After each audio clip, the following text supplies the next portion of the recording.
लोकसभा चुनाव के बाद जब से देश में राहुल गांधी की छवि को कांग्रेस की तरफ से सुधारा गया है और पप्पू वाली इमेज से राहुल गांधी जब से बाहर आए हैं तब से शायद बीजेपी की परेशानी भी बढ़ गई है। इसकी कई वजह बताई जा रही है कि जो बीजेपी एनडीए में देखने को भी मिल रही है। पहला तो ये कि लोकसभा चुनाव परिणाम आए तो बीजेपी को पहले दूसरे टर्म जैसा बहुमत हासिल नहीं हुआ, और दूसरी वजह यह भी है कि राहुल गांधी बार बार जातीय जनगणना हो, आरक्षण हो या फिर अनएम्प्लॉयमेंट हो, इसको लेकर मोदी के कॉन्फिडेंस को तोड़ने की बात करते हैं। इससे कहीं ना कहीं बीजेपी एनडीए में परेशानी और चिंता देखने को भी मिली है। अब राहुल गांधी जब से अमेरिका दौरे से आए हैं तो उससे पहले से ही बीजेपी एनडीए के नेता राहुल गांधी को खुलेआम धमकी दे रहे हैं, चाहे वो केंद्रीय मंत्री रवनीत सिंह बिट्टू हो, उत्तर प्रदेश सरकार में मंत्री रघुराज सिंह हो, शिंदे गुट के विधायक संजय गायकवाड़ हो या बीजेपी नेता तरविंदर सिंह मारवा हो। ये ऐसे नामों की लिस्ट है जिसने राहुल गांधी को लेकर विवादित बयान दिए। इन नामों की लिस्ट में अब एक और नाम भी जुड़ गया है, वह है अमरावती के राज्यसभा सांसद डॉक्टर अनिल बोंडे।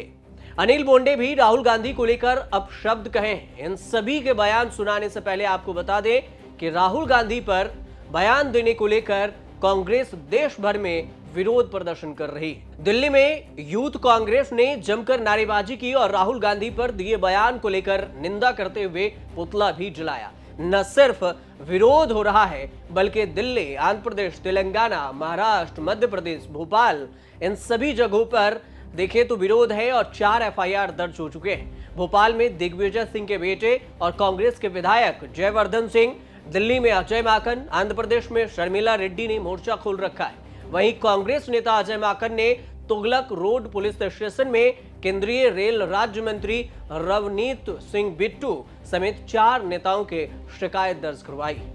इससे पहले मल्लिकार्जुन खड़गे ने प्रधानमंत्री नरेंद्र मोदी को 17 सितंबर को चिट्ठी लिखकर ऐसे बयानबाजी को रोकने के लिए कहा था। खड़गे ने अपनी चिट्ठी में लिखा कि घृणा फैलाने वाली शक्तियों के चलते ही राष्ट्रपिता महात्मा गांधी, इंदिरा गांधी और राजीव गांधी को शहादत देनी पड़ी है। इसलिए बीजेपी नेताओं को हिंसक बयान देने से रोकना चाहिए। अब इसके बाद आपको बयान सुनाते हैं कि क्या कुछ कांग्रेस के नेताओं ने कहा। भारत के अंदर राजनीति इससे ज्यादा निचले स्तर पे नहीं गिर सकती। चलिए, एक व्यक्ति ने कह दिया, हो सकता है उसके अपने निजी विचार हो सकता है कि वो अपने आकाओं को खुश करना चाह रहा हो, लेकिन ना तो उसके आकाओं ने, ना भारतीय जनता पार्टी के नेताओं ने उसको चुप कराने की कोशिश करी, ना उसकी भर्त्सना करी। उसके 2-3 दिन के बाद में भारतीय जनता पार्टी के ही सहयोगी दल ने, उसके एक नेता ने, विधायक ने ये कह दिया कि राहुल गांधी जी की जो जुबान काट करके लाएगा उसको 11 लाख रुपए मिलेंगे। क्या ये राजनीति है? आपको जिसकी बात पसंद नहीं, आपको जिसकी आवाज पसंद नहीं, आपको इसलिए उसकी बात पसंद नहीं, इसलिए उसकी आवाज पसंद नहीं क्योंकि वो अक़लियत की बात करते हैं, माइनॉरिटीज की बात करते हैं, दलितों की बात करते हैं, पिछड़े वर्गों की बात करते हैं, मजदूरों की बात करते हैं, संविधान को बचाने की मांग करते हैं, इसलिए आप कहते हैं कि उनकी जुबान काट लेगा जो उसको 11 लाख मिलेंगे। आपको उसकी आवाज, उसकी बात पसंद नहीं, इसलिए आप कहते हैं कि तुम्हारा भी वही हाल होगा उसी तरीके से जो तुम्हारी दादी का हुआ था। मैं एक चीज बता देना चाहता हूं भारतीय जनता पार्टी को, ये कांग्रेस पार्टी है और ये राहुल गांधी है। जान से मारने की धमकी से हम लोग किसी भी तरीके से डरने वाले नहीं हैं। यहाँ पे कांग्रेस के लाखों करोड़ों कार्यकर्ता तैयार हैं अपनी छाती आगे करके, जान से मारना है हमें मारिए, लेकिन हमारे नेता की आवाज कभी बंद नहीं होगी, हमारे नेता कभी चुप नहीं होंगे। They are making baseless allegations on Mr. Rahul Gandhi only because BJP party is scared that Rahul Gandhi ji is winning the hearts of the people of India. He walked thousands of kilometers from Kanyakumari to Kashmir only to promote peace, harmony and brotherhood. So who is the terrorist here? People who are destroying lives, families, creating divisions amongst communities, religions. The BJP party, are they the terrorists? Or Mr. Rahul Gandhi ji, whose family has given sacrifices for this nation? Is Congress party the terrorist? We demand an unconditional apology to Mr. Rahul Gandhi ji and to the people of this country from the BJP party. Also, we demand that Mr. Modi, Mr. Amit Shah speak up on this. एक बहुत ही उभद्र और बहुत ही गलत टिप्पणी की है। एक तरफ तो स्वयं जो दोनों ये मंत्री हैं सत्ता पक्ष के हैं, इतने बड़े संवैधानिक पद पे हैं, लेकिन इतने बड़े पद पे रहकर उसके बावजूद जो उन्होंने हल्की टिप्पणी की है राहुल गांधी जी के प्रति, कहीं ना कहीं इस बात को दर्शाता है कि इनको ऊपर से आदेश दिया गया है ऐसे हल्के बातें करने का। कांग्रेस नेताओं का कहना है कि राहुल गांधी से बीजेपी डर गई है, बीजेपी संविधान का आदर करना भूल गई है, इसलिए राहुल गांधी नेता प्रतिपक्ष हैं, सांसद हैं, बावजूद इसके बीजेपी के नेता राहुल गांधी को आतंकवादी कह रहे हैं। बीजेपी एनडीए के नेता बयानबाजी कर रहे हैं और बीजेपी के आला कमान, हाईकमान खामोश बैठी है, एक शब्द भी बोलना उचित नहीं समझ रही है, साथ में इनडायरेक्टली सह भी देने का काम कर रही है। अमित शाह से जब पत्रकार ने सवाल पूछा कि केंद्रीय मंत्री रवनीत सिंह बिट्टू राहुल गांधी पर विवादित बयान दे रहे हैं, तो सवाल पूरा होने से पहले ही अमित शाह ने पत्रकार को फटकार कर बैठा दिया। लेकिन अमित शाह शायद अगर ऐसा नहीं करते और शायद अपने नेताओं और मंत्रियों को हिदायत देते, फरमान जारी किए होते, तो विवादित बयानबाजी नहीं होती। शायद एक के बाद एक नेता राहुल गांधी पर ऐसे बयान नहीं देते। अमित शाह का बयान सुनिए पहले। केंद्रीय मंत्री रवनीत बिट्टू जी ने प्रतिपक्ष के नेता राहुल गांधी को आतंक आप पॉलिटिकल सवाल की दिशा में न जाइए, मैं दृढ़ता से नहीं जवाब दूंगा। बार बार कहना पड़े अच्छा नहीं लगता है। जब राहुल गांधी अमेरिका दौरे पर थे तो वहां उनके कुछ बयानों को लेकर बीजेपी के नेताओं ने उनकी जमकर आलोचना की। राहुल गांधी ने अपने दौरे पर कुछ ऐसे लोगों से मुलाकात भी की थी जो भारत विरोधी बयानों के लिए जाने जाते हैं। इसके अलावा उन्होंने प्रधानमंत्री नरेंद्र मोदी, राष्ट्रीय स्वयंसेवक संघ यानी कि आरएसएस के बारे में भी कुछ बयान दिए थे, जिन पर बीजेपी ने कड़ी आपत्ति जताई। इसके बाद विरोध और बयानबाजी जारी है।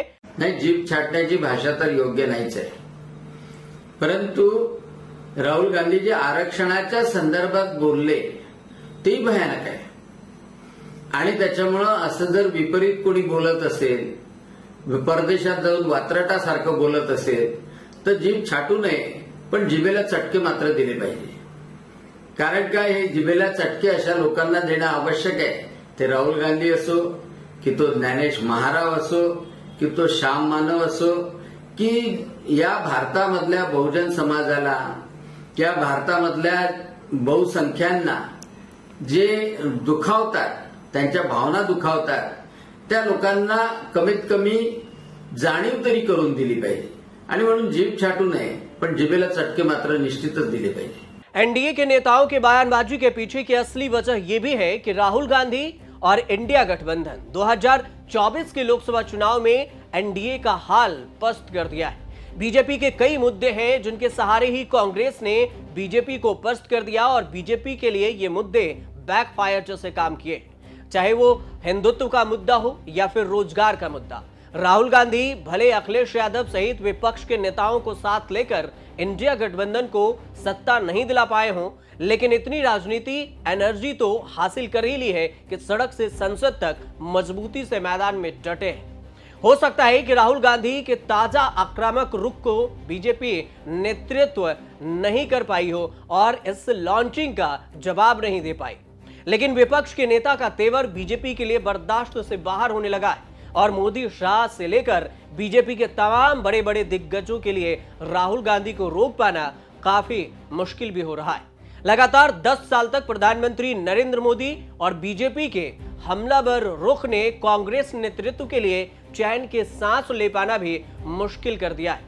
लेकिन लोकसभा चुनाव 2024 को अगर देखें और इसके नतीजों को देखें तो इस नतीजों के बदौलत तो लगता है कि बीजेपी का कांग्रेस मुक्त अभियान की औंधे मुंह लुढ़क गया है। खास बात यह भी है कि कांग्रेस की नई रणनीति में राहुल गांधी और उनके साथियों के निशाने पर बीजेपी के वही एजेंडे हैं जिनके बदौलत केंद्र में सत्ताधारी पार्टी अब तक ज्यादातर चुनाव जीतती रही है और लगातार हार की वजह से विपक्ष हाशिए की तरफ फिसलता जा रहा था। लेकिन लोगों ने इस बार चुनाव में विपक्ष को हवा का रुख बदलने की ताकत से नवाज दिया और राहुल गांधी, अखिलेश यादव से लेकर महुआ मोइत्रा तक मौके का भरपूर फायदा भी उठा लिए। और इसके बाद अगर मुद्दे की बात करें कि किन किन मुद्दों पर बीजेपी बैकफायर हो गई बीजेपी के लिए, अगर उसमें देखें तो सबसे पहला कांग्रेस के निशाने पर बीजेपी का हिंदुत्व एजेंडा, और इसका जवाब मिला फैजाबाद के सांसद अवधेश प्रसाद के कंधे पर बंदूक रखकर, जब राहुल गांधी और अखिलेश यादव के साथ मिलकर एनडीए पर आक्रामक रहे। दूसरा, बीजेपी का राष्ट्रवाद भी कांग्रेस के निशाने पर है। जैसे हिंदुत्व में कांग्रेस ने विपक्ष को लेकर अयोध्या के जरिए सेंधमारी कर ली, ठीक वैसे ही अग्निवीर स्कीम को निशाने पर ले लिया। और तीसरा, कांग्रेस के निशाने पर बीजेपी राज का भ्रष्टाचार। 2024 के आम चुनाव तक बीजेपी और कांग्रेस साथियों को भ्रष्टाचारी बताकर धावा बोल देती रही, लेकिन अब यह रणनीति बेअसर होने लगी है। और सबसे बड़ी वजह है नीट यूजी पेपर लीक का केस। हिंदुत्व और राष्ट्रवाद के साथ कांग्रेस के खिलाफ भ्रष्टाचार का मुद्दा अब बीजेपी पर ही बैकफायर करने लगा है।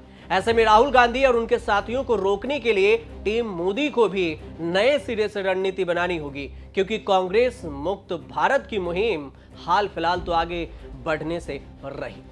आप देखते रहिए न्यूज़ तक।